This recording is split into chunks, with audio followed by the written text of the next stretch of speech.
마태복음 20장 17절에서 34절까지 말씀을 읽었습니다. 17절에 이렇게 시작하죠. 예수께서 예루살렘으로 올라가려고 하실 때에 12 제자를 따로 데리시고, 예루살렘에 올라가시려고 하실 때에 예수님이 어떻게 했어요? 12 제자를 따로 데려가셨다고 합니다. 따로 데려가서 길에서 뭔가를 말씀해 주셨어요. 따로 데려간다는 것은 어떤 의미일까요? 어떤 이야기를, 중요한 이야기를 하려고 하는 거겠죠. 저희들도 이렇게 보다 보면 일반적으로 어떤 중요한 이야기가 있으면 사람들이 있을 때 하는 게 아니라 중요한 이야기면 다 잠깐 나오라고 해서 이야기할 때가 있잖아요. 마치 예수님이 그 많은 무리들 중에서 이제 제자들만 딱 데리고 가서 잠깐 따라오라고 해서 이야기를 하는 거예요. 중요한 이야기니까 따로 불러서 이야기하시는 거겠죠. 그리고 예수님께서 오늘 여기 소 제목에 보니까 세 번째 순환 예고라고 되어 있어요. 그 이전에 2번 이야기를 하셨어요. 내가 죽을 것이고, 내가 잡혀갈 것이고, 죽을 것이고, 3일 후에 부활할 것이다 라는 이야기를 해요. 근데 제자들이 한결같이 그 말씀을 이해를 못하죠. 오늘도 마찬가지로 이해를 못합니다. 자기 제자들끼리 내가 예수님이 왕권에 이게 왕이 됐을 때 그 높은 자리에 좌편에 내가 앉기를 원합니다. 우편에 내가 앉기를 원합니다. 제자는 12명인데 2명이 오른팔 왼팔 있다면 내가 되기를 원합니다. 오늘 세베대 어머니가 그러잖아요. 내 아들 야고보와 요한을 예수님 당신의 좌편 우편 오른팔 왼팔로 사용해 주세요. 높은 자리에 있게 해주세요. 그러니까 오늘 24절 말씀에 10 제자가 들었어요. 그 얘기를 듣고 그 두 형제에 대해 막 분이 여기고는 그 자리 내가 갖고 싶은데, 서로 그런 모습을 보면은 예수님이 그렇게 순한 얘기를 하는데도 이해를 못하고 있는 거예요. 그냥 이 나라 이스라엘의 왕이 됐을 때 그 예수님 옆에서 내가 한 자리 해야지라는 마음이 있는 거지, 예수님이 진짜 온 인류 족속과 온 민족을 구원하는 그 구원자라는 사실을 알지 못하는 거죠. 만왕의 왕이라는 사실을 알지 못하고 단지 이스라엘의 왕이시고 단지 이스라엘을 로마로부터 구원할 자라고만 알고 있는 거예요. 그들은 예수님이 알지도 못하는, 이해도 못하는 그들에게 세 번째 또 그 순한 예고를 하는 걸 볼 때에 예수님이 참 마음이 기다려주는 마음을 보게 됩니다. 예수님이 그 제자들에게 중요한 이야기를 하려고 따로 데려가셨고, 예수님이 중요하기 때문에 한 번만 말하는 것이 아니라, 우리가 중요한 거 몇 번 말하잖아요. 중요한 거 애들한테 무슨 심부름을 시키더라도 중요한 거면은 몇 번을 말하잖아요. 차 건널 때 꼭 횡단보도 보고 건너야 되고, 오른쪽 보고 왼쪽 보고 뭐 이런 이야기 해주듯이, 반복적으로 이야기 해주듯이 너무나 중요하니까 예수님이 세 번째 순환 예고를 해주시는데도 불구하고 제자들은 이해를 하지 못하는 거죠. 정말 중요한 말씀인데도 말이죠. 저와 여러분도 정말 중요한 것이 있습니다. 성경 말씀이 저와 여러분들에게 너무나 중요한 말씀인 줄 믿습니다. 이 성경이 우리의 생명이고 우리의 길이고 우리의 진리이기 때문에 이 말씀을 가까이 해야 되는 거죠. 그래서 저는 이 말씀을 보면서 예수님이 지금 내가 살아서 바로 내 옆에서 따로 불러내가지고 내가 중요한 이야기를 예수님을 해주지 않다 할지라도 지금 우리에게 주어진 것은 생명의 말씀이신 성경이 저와 여러분들에게 있다면, 우리가 그 말씀을 펴고 볼 때에, 그 펴고 눈으로 보고 우리가 읽을 때에 그 읽은 게 내 귀에 들어옴으로 인해서 예수님이 말씀해 주는 거라고 저는 믿습니다. 우리가 이해되지 않을 수 있어요. 어떤 건 이해가 되겠죠. 근데 우리가 말씀을 읽다 보면 어떻게 이 말씀을 다 이해할 수 있겠습니까? 이해할 수 없을지라도 반복적으로 우리가 보는 거죠.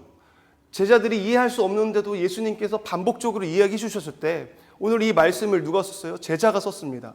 마태가 이 말씀을 기록할 때 그 기록할 당시에는 이제 예수님이 했던 말씀을 다 깨달아진 거죠. 아, 예수님이 이런 의미에서 우리에게 이 이야기를 해주셨구나. 마찬가지로 저와 여러분도 말씀을 가까이 하고 이해가 안 된다 할지라도, 이해가 안 된다고 그냥 안 보는 것이 아니라 안 돼도 보고 또 보고 보다 보면, 그리고 그 말씀 가지고 기도하다 보면 성령님께서 말씀을 조명해 주실 줄 믿습니다. 지혜와 계시의 영을 열어주시고요, 하나님을 더 알게 해주시고 예수님을 더 알 수 있도록 우리를 인도해 주실 줄 믿습니다. 아멘. 그리고 이제 또 보시면은 예수님께서 그들이 29절 보니까요, 그들이 여리고에서 떠나갈 때에 큰 무리가 예수를 따르더라. 맹인 두 사람이 길가에 앉았다가 예수께서 지나가신다 하는 소리를 듣고 소리 질러 이르되 뭐라고 해요? 주여 우리를 불쌍히 여기소서 합니다. 이 두 맹인이요, 맹인이 말 그대로 보지 못한 사람입니다.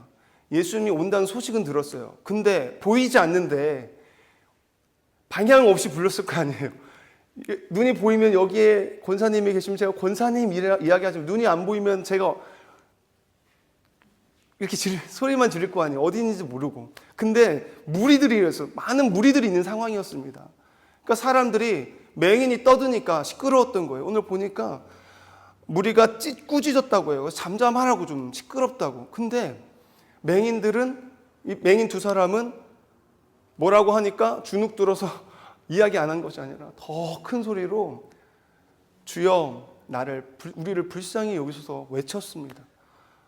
이들이 그냥 하루하루 그냥 매일매일 그냥 한 끼, 그러니까 구걸해서 하루하루 살아가는 사람이었으면 그냥 예수님 지나간다는 소리 들었어도 그냥 그 예수님 나에게 조금 먹을 것 좀 주고 갔으면 좋겠다라고 이제 여길 수도 있고, 그런 마음이었다면 많은 무리들이 있었으니까 오늘 횡재했다, 이 많은 사람들이 있는데 내가 구걸해서 좀 먹고 좀 많은 양을 좀 저축할 수 있겠다, 돈을 좀 구걸할 수 있겠다라고 할 수 있었겠지만, 이들은 근본적인 거를, 본질적인 것을 구했던 거죠. 뭐냐면 눈을 보기를 원했던 거예요, 그들이.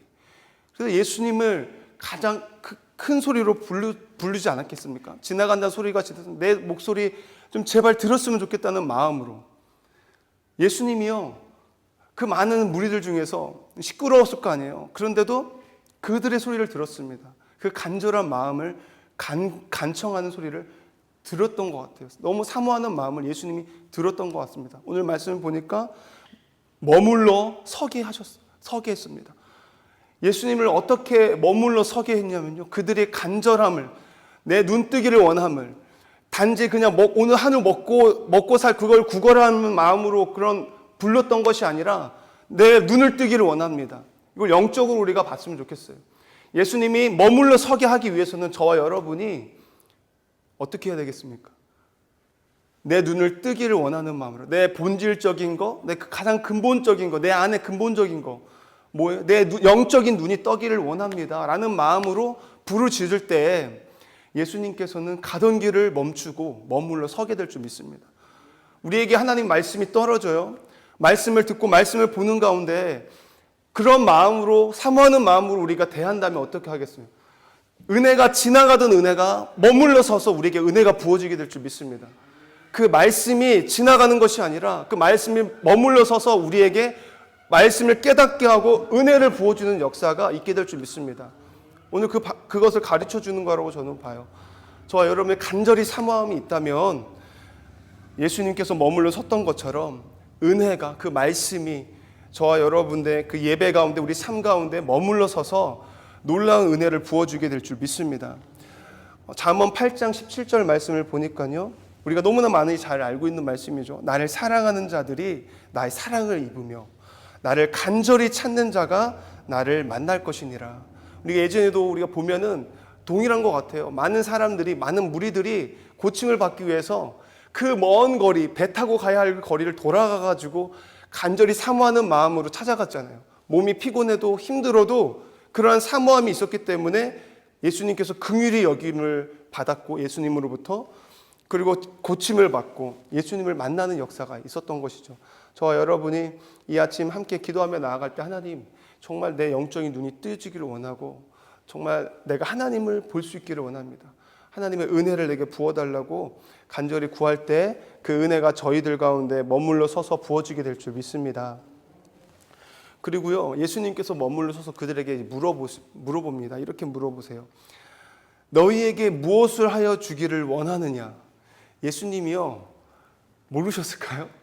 이건 일반적인 사람들 알아요. 저 사람이 지금 맹인이기 때문에 보기를 원하는 거를 누가 모르겠습니까? 하물며 예수님은 전지전능하신 분이시고 그 마음의 속도 꿰뚫어 보시는 하나님이신데 왜 모르셨겠어요? 왜 물어봤을까요?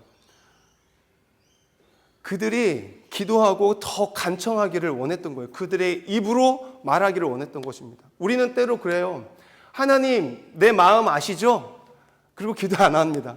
하나님, 내 마음 다 아시니까, 하나님 그 모든 거 내 필요 아시니까, 내 만족 아시니까 다 해결해 주실 거죠. 내 문제 아시잖아요. 내 상황 알잖아요.